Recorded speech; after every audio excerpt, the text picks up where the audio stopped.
दोस्तों, एक बार एक व्यक्ति बुद्ध के पास आता है और उनसे पूछता है कि बुद्ध, अपने मन को काबू में करने और उसे समझने का पहला चरण क्या है और हम कहाँ से शुरुआत करें कि हमारा मन हमारे वश में आ जाए।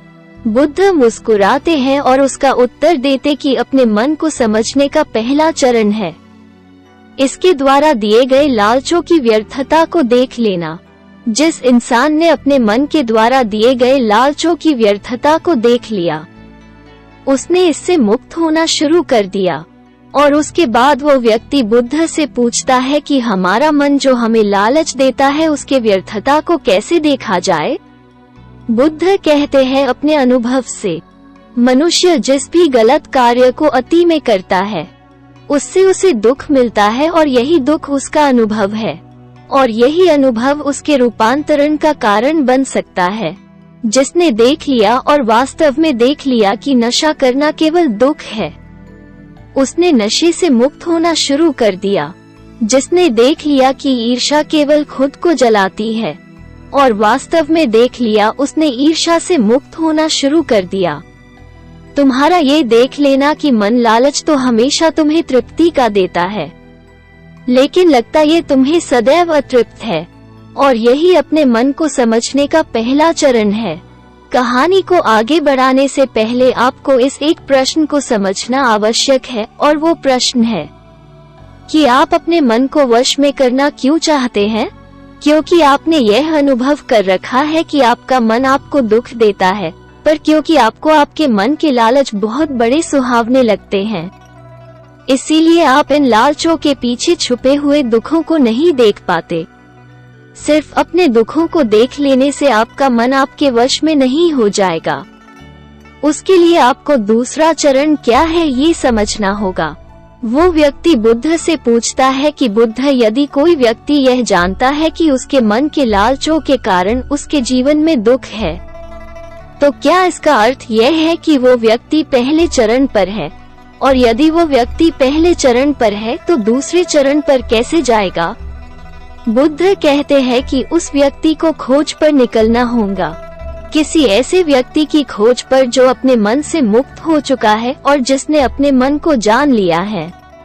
क्योंकि तुम्हारा मार्गदर्शन वही कर सकता है जो उस जगह पर पहुंचा हुआ है और जहां तुम जाना चाहते हो। दोस्तों, यहाँ पर एक बात समझनी आवश्यक है कि खोज पर निकलने का अर्थ यह नहीं है कि आप सन्यासी बन जाए, बल्कि खोज पर निकलने का अर्थ यह है कि कोई ऐसा व्यक्ति खोजना जो आपका मार्गदर्शन कर सके। अब यहाँ पर प्रश्न यह उठता है कि ऐसे व्यक्ति को कहाँ पर खोजे, क्योंकि आस पड़ोस में तो सभी लोग अशांत भरे पड़े हुए हैं। तो इस प्रश्न का उत्तर है कि आप ऐसे व्यक्ति को आस पड़ोस में मत खोजिए। दोस्तों, इस दुनिया में बहुत सारे लोग थे और अभी है और हमेशा रहेंगे जो आपका मार्गदर्शन कर सकते हैं। कहानी में वापस लौटते हैं और अच्छे से जानते हैं कि अपने मन को समझने का दूसरा चरण क्या है। वो व्यक्ति बुद्ध से पूछता है कि उस व्यक्ति की पहचान क्या है, जिसने अपने मन को समझ लिया है और जिसने खुद को जान लिया हुआ है। क्योंकि हर व्यक्ति ये दावा करता है कि वो ज्ञानी और बुद्धिमान है, लेकिन वास्तव में ज्ञानी कौन है वो कैसे पता लगेगा। बुद्ध कहते हैं कि यही तीसरा चरण है और वो चरण है सुनकर। सुनना ही अपने मन को समझने का तीसरा चरण है। उसके बाद वो व्यक्ति बुद्ध से पूछता है कि क्या देखकर यह पता नहीं किया जा सकता, क्योंकि आपको देखकर ही पता लगता है कि आप एक महात्मा है। बुद्ध कहते हैं कि देखने में तो कोई व्यक्ति बहुत शांत लग सकता है, लेकिन भीतर से वो क्या है यह उसके शब्द ही बता सकते हैं। लेकिन ध्यान रहे कि शब्दों पर भी विश्वास एकदम से नहीं कर लेना है। किसी भी बात पर विश्वास इसीलिए कर लेना है कि उसे मैंने कहा हुआ है या किसी महात्मा ने कहा हुआ है। किसी भी बात पर विश्वास आपको तब कर लेना है जब वो तुम्हारा अनुभव बन जाए। गौतम बुद्ध के द्वारा कही गई इस बात को मैं आपको थोड़ा और आसान भाषा में समझाने की कोशिश करती हूँ। दोस्तों, कोई कहता है कि ध्यान करना अच्छा है और कोई कहता है कि ध्यान करना बुरा है। ये दोनों ही अतियां है। अगर आप अभी ध्यान को अच्छा मानते हैं तो आप बहुत जल्द ही उसे बुरा मानने लग जाएंगे, और यही हमारे मन की चाल है। तो अब आपके मन में सवाल उठा होगा कि कैसे? तो उसका उत्तर यह है कि ध्यान की शुरुआत में आपको आनंद नहीं मिलेगा बल्कि बोरियत महसूस होगी। और आपका विश्वास क्या था कि ध्यान अच्छा है, लेकिन आपको अनुभव क्या हो रहा है कि ध्यान बोरियत भरा है। तो धीरे धीरे आपका विश्वास बदलने लगेगा। पहले आप ध्यान को अच्छा मानते थे, लेकिन अब आप ध्यान को बुरा मानने लग जाएंगे। आप एक अति से दूसरे अति पर पहुंच जाएंगे, और यही हमारे मन की चाल है। हमारा मन हमें अतियों में ही भटकाता रहता है, और अगर आप ध्यान को बुरा मानते हैं तो आप कभी भी ध्यान करेंगे ही नहीं। अब कहानी में वापस लौटते हैं और अच्छे से समझते हैं कि अपने मन को समझने का तीसरा चरण क्या है। बुद्ध कहते हैं कि किसी भी बात पर विश्वास तब तक नहीं करना है जब तक वो तुम्हारे विवेक की कसौटी पर खरी नहीं उतर जाए, और इसके लिए कर्म करना आवश्यक है, और कर्म ही अपने मन को समझने का चौथा चरण है। अगर आप धन कमाना चाहते हैं तो आपको सही दिशा में कर्म करना आवश्यक है। ठीक उसी प्रकार अगर आप खुद को जानना चाहते हैं तो आपको सही दिशा में कर्म करना आवश्यक है। वो आदमी बुद्ध से पूछता है कि सही दिशा में कर्म करते वक्त आदमी क्या गलती कर सकता है? बुद्ध कहते हैं कि केवल 2 गलतियां कर सकता है। पहली गलती है शुरुआत ना करना, और दूसरी गलती है पूरा रास्ता तय न करना। और इन दोनों गलतियों के पीछे हमारे मन की चाल होती है। कोई सोचता है कि मैं शुरुआत कल से करूंगा, और कोई सोचता है कि शायद मैं सफल न हो पाऊं। इन दोनों ही गलतियों को व्यक्ति जागरूकता की कमी के कारण करता है। बिना जागरूकता के व्यक्ति का मन उसे सही दिशा में चलने ही नहीं दे सकता, और जागरूकता ही अपने मन को समझने का 5वां चरण है। इसीलिए दिन के हर एक क्षण को जागरूकता के साथ जियो। कोई भी कार्य करो तो उसे जागरूकता के साथ करो। अगर सांसें भी लो तो उसे जागरूकता के साथ लो। बिना जागरूकता के साथ जिया गया एक भी क्षण मृत्यु के समान है। और ध्यान रहे कि जागरूकता बिना ध्यान के संभव नहीं है। वो व्यक्ति बुद्ध से पूछता है कि बुद्ध, अपने जागरूकता के स्तर को कैसे बढ़ाया जा सकता है? बुद्ध कहते हैं कि ध्यान के द्वारा, और ध्यान ही 6 चरण है। एक बार आप अपने मन को समझने के 6 चरणों को ध्यान से समझिए। अपने मन को समझने के 6 चरण थोड़ी जागरूकता के साथ ये देख लेना कि यह मन ही दुख के बीज बोता है। यदि सीधे शब्दों में कहा जाए तो ध्यान ही वह नाव है जिस पर बैठकर मन रूपी नदी को पार किया जा सकता है। लेकिन ध्यान तक पहुंचने के लिए शुरुआती के 5 चरण बहुत आवश्यक है। दोस्तों, इस कहानी को अगर आप ध्यान से सुनते हैं तो आपको नीचे दिए हुए 2 प्रश्नों का उत्तर मिल जाएंगे, और वो 2 प्रश्न है: हम अपने मन के गुलाम क्यों बन गए हैं, या हम अपने मन को अपना गुलाम कैसे बना सकते हैं। एक बार एक राज दरबार में एक कलाकार आता है, और इस कलाकार की खासियत ये थी कि जब भी यह कलाकार अपनी कलाकारी दिखाता तो ऐसा कोई भी व्यक्ति नहीं होता था जो इसकी कलाकारी को देखकर हंसे ना। बड़े बड़े राजा महाराजा इस कलाकार की कलाकारी को देख हंसते हंसते लोटपोट हो जाते थे। लेकिन इस बार वो कलाकार एक गंभीर राजा के दरबार में था, इसीलिए लोगों को ये संदेह था कि कहीं वो इस बार असफल न हो जाए। वो कलाकार अपनी कलाकारी दिखानी शुरू करता है, और वही होता है जो हर बार से होता आ रहा था। राजा का हंसते हंसते बुरा हाल हो जाता है। वह राजा उस कलाकार को कलाकारी देख इतना प्रसन्न होता है कि वो इस कलाकार को मुंह मांगा इनाम देने के लिए तैयार हो जाता है। हमें यह बात हमेशा याद रखनी चाहिए कि अधिक खुशी में लिए गए फैसले अक्सर गलत साबित होते हैं। राजा उस कलाकार से कहता है कि मांगो जो भी तुम मांगना चाहते हो, मैं तुम्हारी कलाकारी से बहुत प्रसन्न हूँ। वो कलाकार कहता है कि क्षमा करे राजन, पर मैं जो भी मांगूंगा शायद आप वो दे न पाए।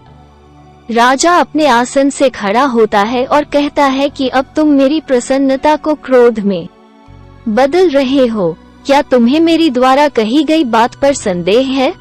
अब राजा अपने अहंकार को बीच में ले आता है, और जहाँ भी अहंकार बीच में आ जाता है वहाँ काम बिगड़ना निश्चित है। फिर वो कलाकार राजा से कहता है कि नहीं नहीं राजन, मुझे क्षमा करें, मेरे बोलने का मतलब यह नहीं था, बल्कि मैं तो बस ये कहना चाहता था कि आप इस बात को फिर से एक बार दोहरा दे। फिर उसके बाद राजा कहता है कि मैं तुझे वचन देता हूँ कि जो भी तू हद में रहकर मांगेगा वो तुझे जरूर मिलेगा। उसके बाद वो कलाकार कहता है कि तो ठीक है, आप मुझे 24 घंटों के लिए आपके राज्य का राजा बना दीजिए।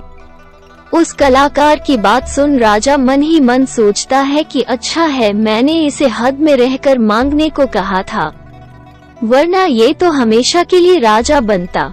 वैसे तो 24 घंटे कोई बड़ी बात नहीं है। और उसके बाद राजा सोच समझकर उस कलाकार से कहता है कि ठीक है, अगले 24 घंटे के लिए मैं तुम्हें राजा घोषित करता हूँ। राजा बनने के 1 घंटे के अंदर ही वो कलाकार, जो कि अब राजा बन चुका था, वो पुराने राजा को फांसी पर चढ़ा देता है, और दूसरे घंटे में वो पुराने राजा के सभी भरोसेमंद लोगों को हटाकर अपने भरोसेमंद लोगों को रख लेता है।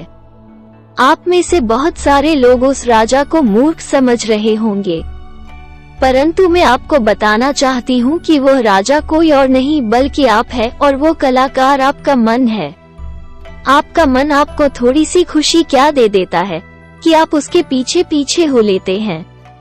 जो वही कहता है वही आप करते हैं, और बाद में आपके हाथ में केवल पछतावा ही लग जाता है। किसी भी चीज का मजा लेना समस्या नहीं है, बल्कि इस मजे में ही डूबकर अपनी सूध बूध खो देना समस्या है। अब दूसरे प्रश्न का उत्तर समझिए। हम अपने मन को काबू में कैसे करें, अपने मन को कैसे नियंत्रित करें? दोस्तों, हमारा मन हमसे सिर्फ बुरे काम ही नहीं करवाता, बल्कि यह आपसे अच्छे काम भी करवाता है। मैं आपको एक उदाहरण देकर समझाती हूँ। जब आप ईर्ष्या का सहारा लेते हैं तब आपका मन बुरे काम करता है, और जब आप क्रोध का सहारा लेते हैं तब आपका मन बुरे काम करता है। जब आप मोह, अहंकार और लालच जैसे बुरी चीजों का सहारा लेते हैं तब आपका मन आपसे बुरे काम करवाता है, और जब आप प्रेम, दया और कृतज्ञता जैसी अच्छी भावनाओं का सहारा लेते हैं तब आपका मन अच्छे काम करता है। इसलिए समस्या मन नहीं है, बल्कि मन का इस्तेमाल किस तरह से किया जा रहा है, ये समस्या है। गौतम बुद्ध ने जागरूकता को इतना महत्वपूर्ण इसलिए बताया हुआ है क्योंकि जागरूकता के द्वारा ही अपने मन को नियंत्रित कर सकते हैं। मन को नियंत्रित करने का मतलब यह नहीं है कि आपके मन में नेगेटिव विचार आने ही बंद हो जाए।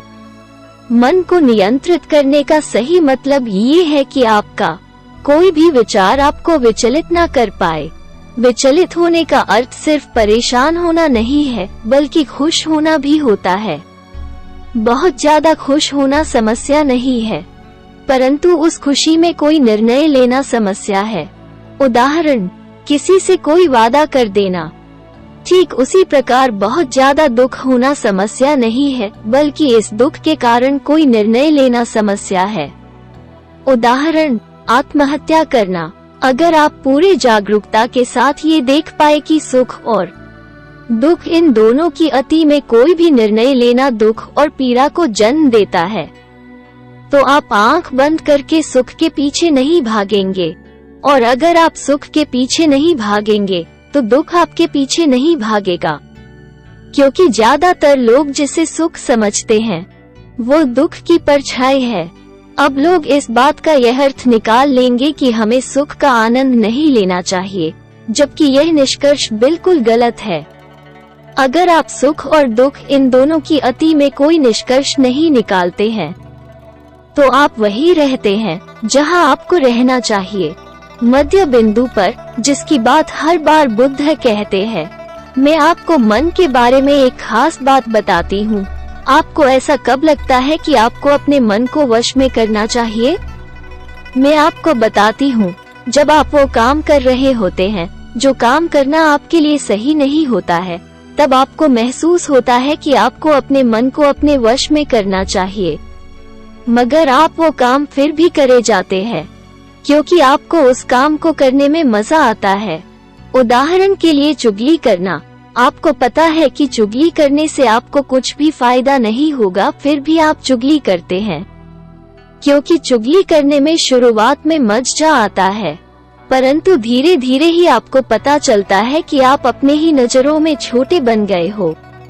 दोस्तों, गौतम बुद्ध के द्वारा दिया गया ये सूत्र मैं आपको आज बताती हूँ जो आपकी जिंदगी बदल सकता है, और वो सूत्र है, जिन कामों को करने में शुरुआती में बहुत मजा आए तो वो काम आपके लिए हानिकारक है।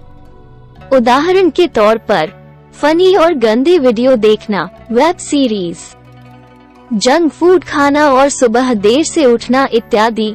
और जिन कामों को शुरुआती में करने में कम मजा आता है या बोरियत महसूस होती है, वो काम आपका जीवन बदल सकता है। उदाहरण के लिए किताबें पढ़ना, व्यायाम करना, सुबह जल्दी उठना, ध्यान करना और इंटरनेट का सही इस्तेमाल करना इत्यादि। हमें ये समझना चाहिए कि हमारा मन केवल बुरे कामों में ही नहीं लगता, बल्कि यह अच्छे कामों में भी लगता है। फर्क सिर्फ इतना है कि बुरे कामों में ये जल्दी लग जाता है क्योंकि बुरे काम करते वक्त शुरुआती में ही मजा होता है, और अच्छे कामों में ये देर से लगता है क्योंकि अच्छे कामों में मजा देर से मिलता है। इसलिए मजे के पीछे न भागे और बल्कि सही काम के पीछे भागे। सफलता आपको निश्चित मिलेगी। तब तक जहाँ भी रहे खुश रहें, खुशियाँ बांटे। फिर मिलेंगे। धन्यवाद।